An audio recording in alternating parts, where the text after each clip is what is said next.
देवा साहब, वो इंस्पेक्टर आपसे मिलने आया। सूर्य प्रताप, ले आओ उसे। जी।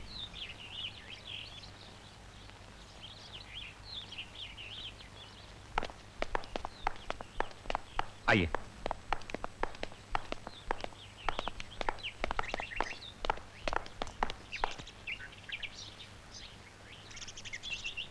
आओ सूर्य प्रताप। सरकारी मुलाजिम वक्त और फर्ज का बड़ा पाबंद होता है। मुझे यकीन है तुम सुबह सुबह मेरे घर बैठने नहीं आए होगे।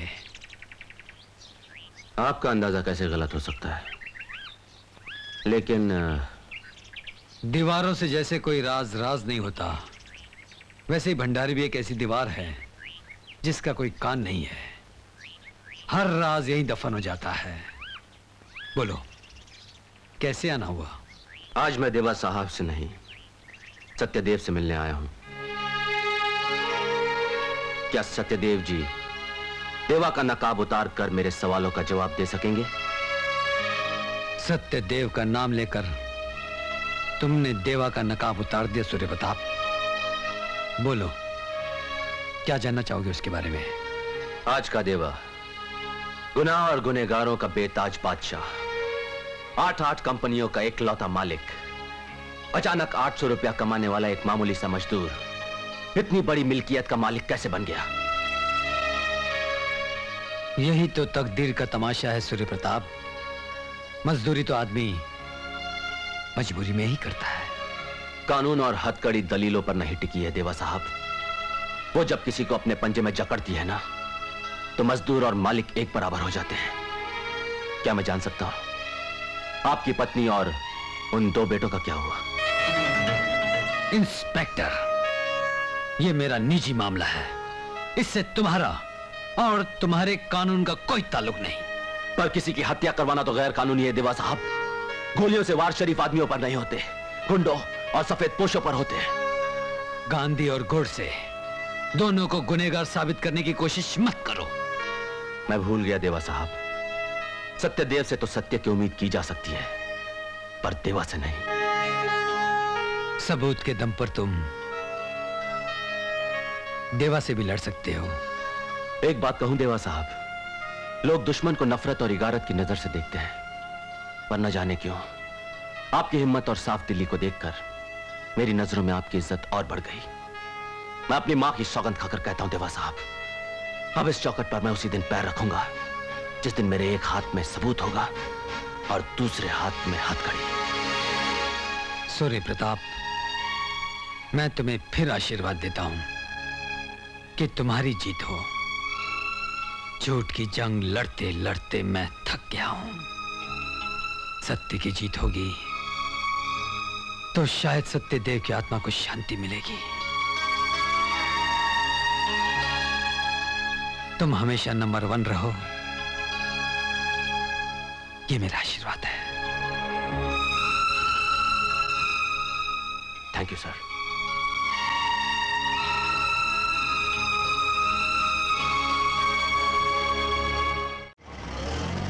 सरकार! सरकार! सरकार! सरकार! सरकार! अबे ओए, सरकार से मिलना है तो दिल्ली जा। यहाँ क्या कर रहा है? यहाँ पर आया है तो बोल। थानेदार, थानेदार, थानेदार, थानेदार। चुप! थानेदार साहब अंदर बंद है। मेरा मतलब है अंदर बैठे। अबे उठ! मुझसे अदब से बात कर। बोल हवलदार। हवलदार! एक बार फिर हवलदार! बोल। बालक, क्या तेरा चक्कर क्या है? थानेदार साहब से मिलना है। तो फिर कांप मत, सीधा अंदर चला जा, डायरेक्ट। थानेदार साहब! थानेदार साहब! थानेदार साहब! साहब! थानेदार साहब! मैं लुट गया, बर्बाद हो गया, तबाह हो गया साहब। क्या बात है? साहब, आपके इलाके में एक बस्ती है, मस्ती नगर। वहाँ एक बुढ़िया ने साहब अपनी बेटी की शादी के लिए मुझसे 10,000 रुपया कर्ज लिया था साहब। साहब, जब मैं सूद मांगने जाता हूँ तो बुढ़िया चुप रहती है, पर वो गुर्राता है साहब। और मैं मूल मांगने जाता हूँ तो बुढ़िया रोती है और वो मारता है साहब। कौन है वो? है साहब वहाँ का दादा सत्या बदमाश। मैंने उससे कहा साहब कि कल मैं अपने थानेदार साहब को लेकर के आऊंगा, तो उसने कहा कि मैं उनकी भी टंगड़ी तोड़ करके वो मस्ती नगर के चौराहे पर टांग दूंगा। साला थानेदारी भूल जाएगा। ये तो कल ही पता चलेगा कि कौन क्या भूलेगा, वो बदमाशी या मैं थानेदारी। आप बेफिक्र होकर जाइए, मैं आऊंगा कल आपके साथ। ठीक है साहब, लेकिन साहब आइएगा जरूर।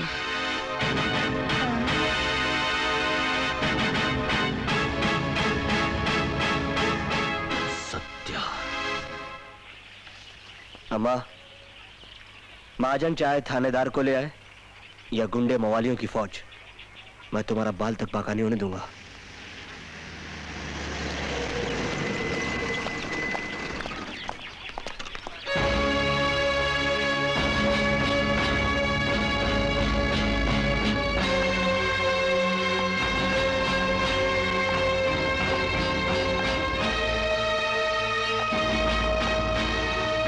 सुना है कि तुम इस बस्ती के दादा बन गए हो। दादा तो लोग बड़े भाई को भी कहते हैं बड़े,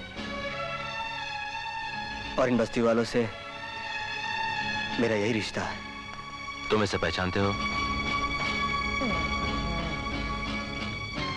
पहचानता ही नहीं, जानता भी हूं। क्या तुमने इसे मारा?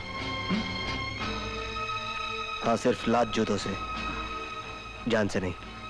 तुमने ये भी धमकी दी कि अगर कोई पुलिस वाला इस बस्ती में आया तो तुम उसे भी उल्टा टांग दोगे हैं? अबे बोलता क्यों नहीं? बोल। दरोगा जी को देख करके जुबान पेट में चली गई। अबे उठा हाथ, उठा उठा हाथ। गुंडा कहीं का। अबे तू क्या, तेरा बाप भी? बाप? अरे का नाम लेता है? हरामजादे! उठ! हमारे बाप का नाम लेता है। तेरी हिम्मत नहीं है हमारे बाप का नाम लेने की। बोल! समझता क्या है तू अपने आप को? उठ यहाँ से! भाग यहाँ से! हमारे बाप को गाली देता है।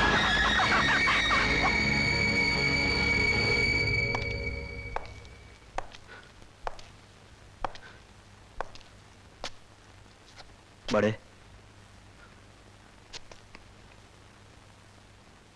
तुम तो कायदा और कानून लेकर मुझे गिरफ्तार करने आए थे, उल्टा रिपोर्ट लिखाने वाले को धो दिया।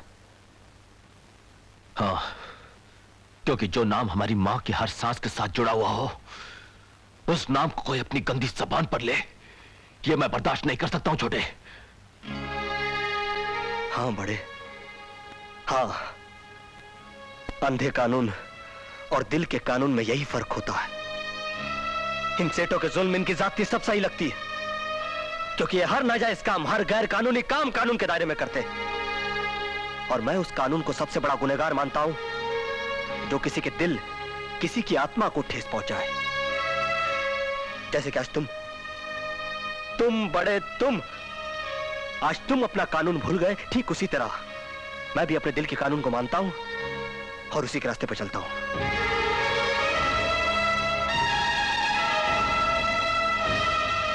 चलता हूं बड़े।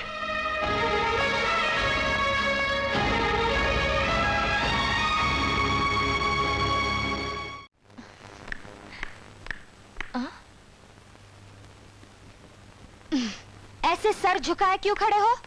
लगता है मातम मना कर आए हो। चलो खाना खा लो। मुझे भूख नहीं है। अरे वाह, मैं इतने प्यार से बनाकर लाई हूँ, तू क्या, तेरे फरिश्तों को भी खाना पड़ेगा। देख, मैं तेरे घर में रहता हूँ, तू मुझे खाना पकाकर खिलाती है, इसका मतलब यह नहीं कि मैं तेरे टुकड़ों पर पलता हूँ। चल जा, ऐसे चल। ऐ सुन, इधर आ, बैठ।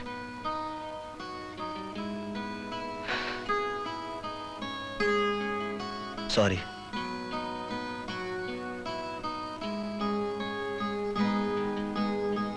सत्या, एक बात बोलूं?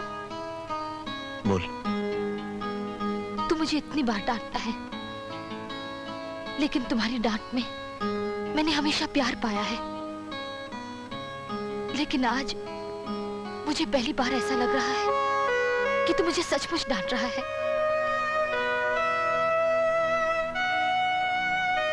नाराज मत हो अंगूरी। एक तू ही तो है जिसे मैं हक से डांट सकता हूं। आज मैं एक बहुत बड़े धर्म संकट में फंस गया हूं। सत्या, अगर तू मुझे अपना समझता है तो कहकर मन का बोझ हल्का कर ले। आज बड़ा आया था मुझे गिरफ्तार करने के लिए, मगर महाजन ने उसकी दुखती रग पे हाथ क्या रख दिया, उसने उल्टा उसी को उधेड़ दिया। देख, भाई भाई का एहसान कभी नहीं चुका सकता, मगर आज बड़े ने मुझे अपने वर्दी के कर्ज के नीचे दबा दिया। तो उनकी वर्दी का कर्ज चुका दे। अरे हाँ,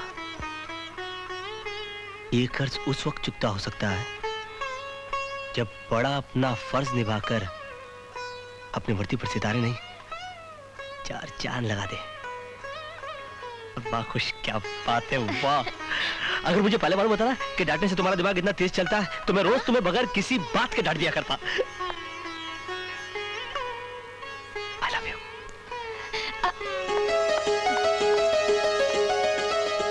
अरे, ये डांट तो मैं उम्र भर खाने को तैयार हूं।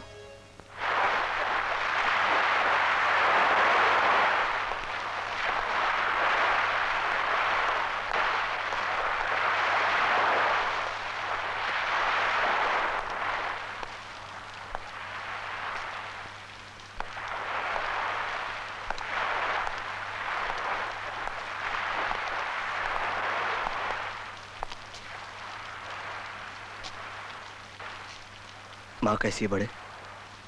दुनिया में कोई भी माँ अपने बेटे से जुदा रहकर खुश नहीं रह सकती, सुखी नहीं रह सकती छोटे। ठीक कह रहे हो बड़े, ठीक कह रहे हो, मगर क्या करूं,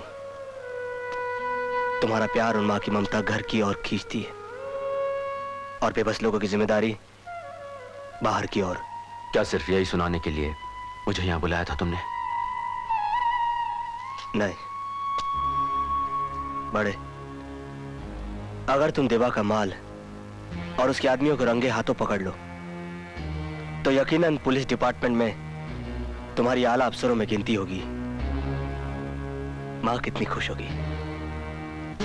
पर इसके बारे में तुम कैसे जानते हो?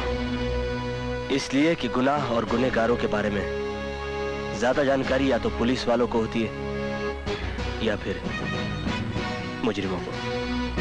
माल कहाँ आ रहा है? कल शाम 4 बजे वेस्टर्न एक्सप्रेस हाईवे नंबर 4 से गुजरेगा उसका माल।